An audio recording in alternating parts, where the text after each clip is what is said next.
Welcome to Karma's Harvest. They say seeing is believing, but in a world where pixels can be rearranged and shadows can be manufactured, the truth is no longer a solid ground. It is a currency. Elias Thorne was a man who knew the price of that currency better than anyone. He wasn't a lawyer or a judge, yet he had the power to decide who walked free and who rotted in a cell. As the world's leading digital forensic analyst, his job was to find the truth hidden in video files. But Elias had a darker specialty. He was a master of the digital ghost, using deepfake technology to erase crimes as if they never happened. He thought he was untouchable behind his wall of monitors, until the very light he manipulated began to burn his own life to the ground. What happened next changed everything, and it leaves us with one haunting question. When you spend your life killing the truth, who will believe you when you finally need it? Elias lived in a penthouse bought with the blood of justice. His clients were the worst kind of people, the sons of billionaires who hit pedestrians while drunk, or corrupt officials caught taking envelopes in dark alleys. To Elias, a video wasn't a record of history, it was a canvas.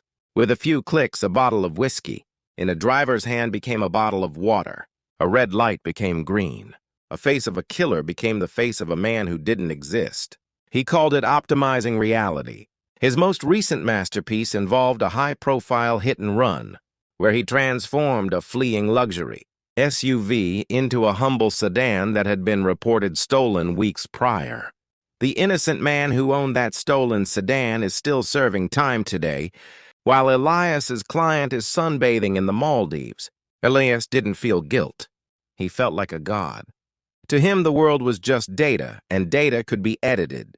But the universe has a way of balancing the books, and it usually happens when you're least prepared. One rainy Tuesday, Elias was driving home from a celebration. He was sober, focused, and for once, he was the one following every law. As he crossed a major intersection, a black truck ignored a stop sign and slammed into his side at 60 miles per hour. Elias's car spun, a wreck of twisted metal and shattered glass. He survived, pinned against the steering wheel, his legs crushed. Through the fractured windshield, he saw the driver of the truck, a young man with frantic eyes and a face Elias recognized. It was the nephew of a tech tycoon, a man Elias had once worked for. The young man didn't call for help. He looked at Elias, realized who he was, grabbed a laptop from the passenger seat, and drove away into the rainy night, leaving Elias to bleed. Elias wasn't worried at first. He knew there were cameras everywhere. This intersection was covered by city surveillance and a private security firm's high-definition feed. As he lay in his hospital bed, recovering from surgery, he waited for the news of the arrest. He knew the digital trail would be undeniable. But when the police finally arrived, they didn't come to take his statement as a victim. They came with handcuffs. Elias Thorne, the lead detective said, his voice cold and devoid of pity. You're under arrest for vehicular manslaughter and fleeing the scene of a crime. Elias laughed, thinking it was a joke. I was the one hit! Check the cameras! He shouted. The detective pulled out a tablet and pressed play. Elias watched, his heart freezing in his chest. The footage was perfect. It showed his car speeding through a red light. It showed him hitting a young delivery rider on a scooter, a man who had died on impact. Then it showed Elias getting out of the car, looking at the body, and driving away.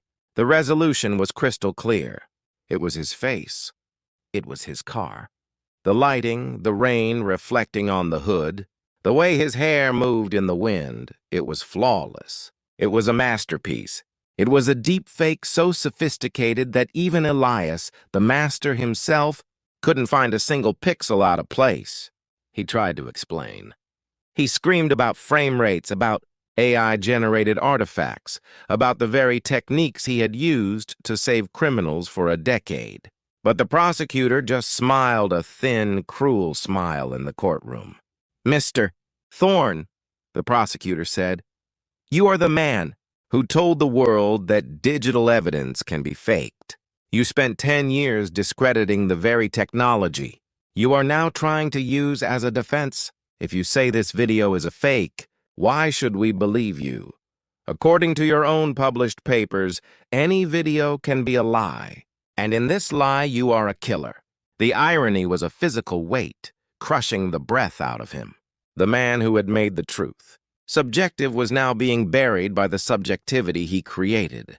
In the eyes of the law, Elias Thorne was no longer a genius. He was a monster caught by his own reflection. His wealth couldn't save him because the people he once protected didn't want a truth killer who was now a liability.